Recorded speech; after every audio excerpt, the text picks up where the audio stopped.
ছাত্রদলের পক্ষ থেকে সাধারণ শিক্ষার্থীদের পাশে থাকার যেই প্রচেষ্টা সেটা অব্যাহত থাকবে। নাসিরউদ্দিন পাটোয়ারিদের মতো অসৌজন্যতামূলক আচরণকারী রাজনীতিবিদরা এই বাংলাদেশে বেশি দিন রাজনীতি করতে পারবে না। মাননীয় প্রধানমন্ত্রী জনাব তারেক রহমান বাংলাদেশ জাতীয়তাবাদী ছাত্রদলের সাংগঠনিক অভিভাবক। উনি যখনই ঢাকা বিশ্ববিদ্যালয় এবং অন্যান্য কোনো বিশ্ববিদ্যালয় ক্যাম্পাসে যদি যায় তখন ছাত্রদলের অনেক উচ্ছ্বাস থাকে, অনেক আনন্দ থাকে, বিকজ উনি আমাদের সাংগঠনিক অভিভাবক। দীর্ঘ 17 বছর আমরা আন্দোলন সংগ্রাম করেছি ওনার নির্দেশনায় এবং আমরা আমাদের নিজেদের সর্বোচ্চ উজাড় করে দিয়েছি এবং আমাদের জীবনের প্রতিটি পরতে পরতে ওনার লিডারশিপ, ওনার দিক নির্দেশনায় বহমান।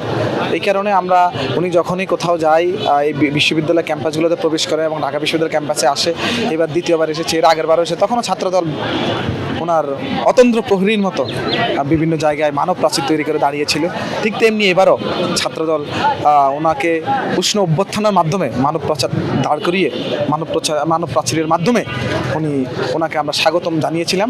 এবং এই স্বাগত যে শুধু একজন প্রধানমন্ত্রী বা একজন দলের প্রধানকে তা নয়, উনি একজন প্রকৃত দেশপ্রেমিক এবং উনি প্রতিটা মুহূর্ত ওনার নিজের শ্রম, ঘাম, মেধা দিয়ে এই দেশের কল্যাণে কাজ করে যাচ্ছেন বলে এখন বর্তমান সময়ে প্রতিটি শিক্ষা প্রতিষ্ঠানের শিক্ষার্থীদের কাছে অলরেডি এটা প্রতীয়মান হয়েছে এবং এটা প্রতিষ্ঠিত হয়েছে যে মাননীয় প্রধানমন্ত্রী জনাব তারেক রহমান এই জনগণের স্বার্থে, বাংলাদেশের স্বার্থে, সকল শিক্ষা প্রতিষ্ঠানের সকল শিক্ষার্থীর সাথে নিরলসভাবে কাজ করে যাচ্ছেন এবং অনেক বেশি পরিশ্রম করে যাচ্ছেন। আপনি দেখেন ওনার সময় যদি আপনি চিন্তা করেন, উনি এতটাই কঠিন পরিশ্রম করেন দেশ গড়ার জন্য। উনি বলেছিল যে সাম্য, মানবিক এবং ন্যায় ইনসাফের ভিত্তিতে যে বাংলাদেশ প্রতিষ্ঠিত হবে সেই বাংলাদেশের উপকার কিন্তু উনিই হবেন ইনশাল্লাহ। এবং সেই লক্ষ্যে উনি কাজ করে যাচ্ছেন। উনি ওনার দেওয়া কমিটমেন্টগুলো জনগণের সামনে তুলে ধরছেন, শিক্ষার্থীদের সামনে তুলে ধরছেন। আজকে ঢাকা বিশ্ববিদ্যালয়ের সিনেট ভবনে আপনি জানেন তারুণ্য এবং স্টার্ট আপ এবং আগামীর সম্ভাবনায় বাংলাদেশের যে তরুণরা আছে, যারা ক্রিয়েটিভ এবং ইনোভেটিভ, যাদের লেটেন্ট ট্যালেন্ট আছে, ওই ট্যালেন্টকে বিকশিত করে যারা স্টার্ট আপে কোনো উদ্যোগ গ্রহণ করেছে, যারা নিজেদের প্রতিভাকে কাজে লাগিয়ে কোনো ধরনের পদক্ষেপ গ্রহণ করেছে, নিজেদেরকে একজন এন্টারপ্রেনিউর হিসেবে প্রতিষ্ঠিত করার জন্য কিছু উদ্ভাবন করেছে বা সৃজনশীল কোনো কিছু তৈরি করেছে, তাদেরকে উৎসাহিত করার জন্য উনি আজকে প্রধান অতিথি হিসেবে এই সিনেট ভবনে উপস্থিত হয়েছেন এবং সেখানে উনি সাধারণ শিক্ষার্থীদের সাথে মত বিনিময় করবেন এবং আগামীর তারুণ্যে ভরপুর যেই তরুণরা আছে, বিশেষ করে ডেমোগ্রাফিক ডিভিডেন্ডের পার্ট যারা আছে, তাদেরকে নিয়ে উনি ভিউ এক্সচেঞ্জ করবেন।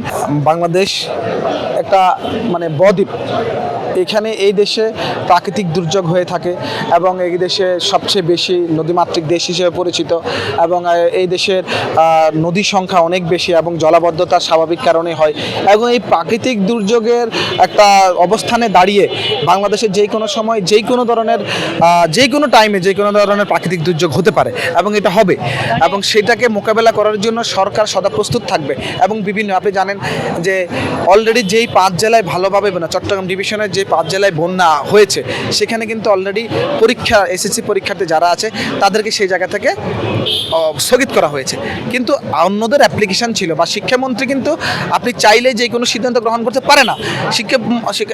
10 জন অভিভাবকের সাথে কথা বললে 7 জন বলে না আমার ছেলে পরীক্ষা দিয়ে শেষ করে ফেলুক, আবার 3 জন অভিভাবক বলে না বৃষ্টির কারণে এটা স্থগিত রাখুক। তো একজন শিক্ষার্থী, একজন মন্ত্রী হিসেবে ওনার অবশ্যই সকলের কথা চিন্তা করতে হবে। আপনি জানেন যে আমরা যারা বাংলাদেশ জাতীয়তাবাদী ছাত্রদল আছি, আমরা জানি যারা এবার এসএসসি পরীক্ষা দিচ্ছে তারাই আগামী দিনের ভবিষ্যৎ, তারা আগামী প্রজন্ম, তারাই নেতৃত্ব দিবে।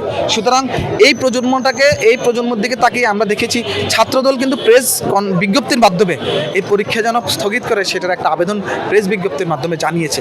সুতরাং ছাত্রদলের পক্ষ থেকে সাধারণ শিক্ষার্থীদের পাশে থাকার যেই প্রচেষ্টা সেটা অব্যাহত থাকবে, কিন্তু সরকার এবং ছাত্রদল এটা একটু আলাদা জিনিস।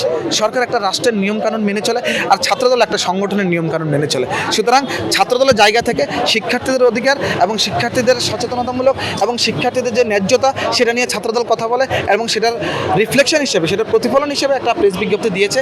এবং বাট রাষ্ট্রের দায়িত্ব, সরকারের দায়িত্ব, কোন সিদ্ধান্তটা সরকার গ্রহণ করবে সেটা একান্ত সরকারের উপর নির্ভর করবে। দেখুন, শিক্ষামন্ত্রী এই পদত্যাগের দাবিতে মাঠে নেমেছে। আপনি জানেন একটা দেশে যখন সরকার পরিচালিত হয় তখন এরকম কোনো একটা কিছু ইস্যু হলেই যারা বাংলাদেশে এখন অনেকগুলো চ্যালেঞ্জ আছে, পতিত স্বৈরাচার আছে এবং বিরোধী দল আছে, এবং 5 আগস্টের পরে উদ্বুদ্ধ হওয়া কিছু মানে অতিমাত্রায় মানে অতি উৎসাহী কিছু রাজনীতিবিদ তৈরি হয়েছে। তারা ওই যে বাঘ বিচার না করে এরকম পদত্যাগ দাবি করতেই পারে, কিন্তু সেটা কতটাই ন্যায্য হলে সরকার চিন্তা করবে, আর যদি অন্যায্য হয় তাহলেও সরকার সেটার জন্য একটা সমাধান আনবে। আর যে কেউ গণতান্ত্রিক রাষ্ট্রে যদি কেউ আলোচনা করতে চায়, কেউ প্রতিবাদ করতে চায়, তার জন্য ওপেন। এখন তো বাংলাদেশে আগের মতো অবস্থান নেই যে কেউ প্রতিবাদ করতে পারবে না, তাকে পুলিশ দিয়ে তাড়িয়ে দেওয়া হবে, সেটা তো এখন আর নেই।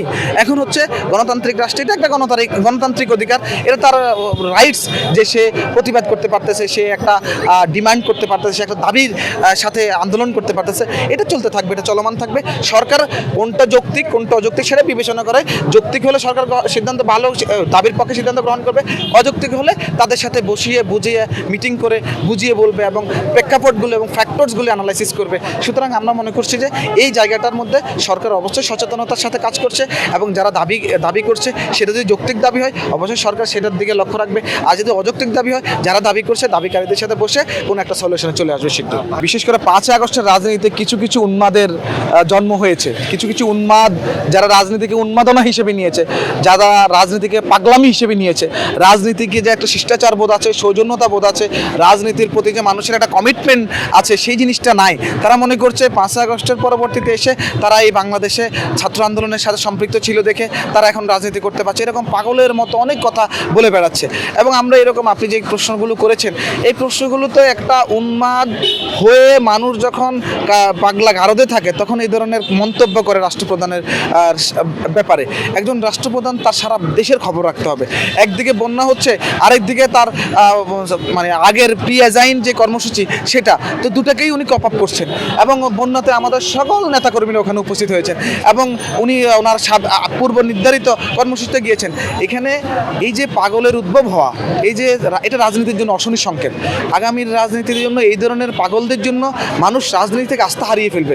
তাই আমি আপনাদের মাধ্যমে বলে দিতে চাই যে আপনারা যারা সংবাদ মাধ্যম আছেন, যারা 4th স্টেট আছেন, আপনাদের উচিত হচ্ছে এই ধরনের পাগলের মন্তব্য নিয়ে মানে বেশি নাড়াচাড়া না করে এদেরকে বরং দেখা হলে বলবেন, আপনারা শিষ্টাচার বোধ রেখে কথা বলেন, তাহলে ভালো হবে। এবং সম্মান জানেন, কারণ রাজনীতি মিউচুয়াল রেসপেক্টের ব্যাপার। একটা রাষ্ট্র গঠন করতে হলে সবার পরিপূরক হতে হবে। একটা রাষ্ট্র গঠনে যদি শুধু এককভাবে কেউ এগিয়ে যায় আর সবাই যদি তাকে টেনে ধরে, তাহলে কিন্তু রাষ্ট্র গঠন হবে না। আমি মনে করছি যারা 5 আগস্টের পরবর্তী সময়ে ভালো রাজনীতির বয়ান দিয়ে খারাপ রাজনীতির চর্চা করছে, তাদের এই বাংলাদেশে কোনো না কোনো দিন অবশ্যই মানুষ তাদের মুখোশ উন্মোচন করবে এবং মুখোশ খুলে দিবে। আর এই ধরনের নাসিরউদ্দিন পাটোয়ারিদের মতো অসৌজন্যতামূলক আচরণকারী রাজনীতিবিদরা এই বাংলাদেশে বেশি দিন রাজনীতি করতে পারবে না।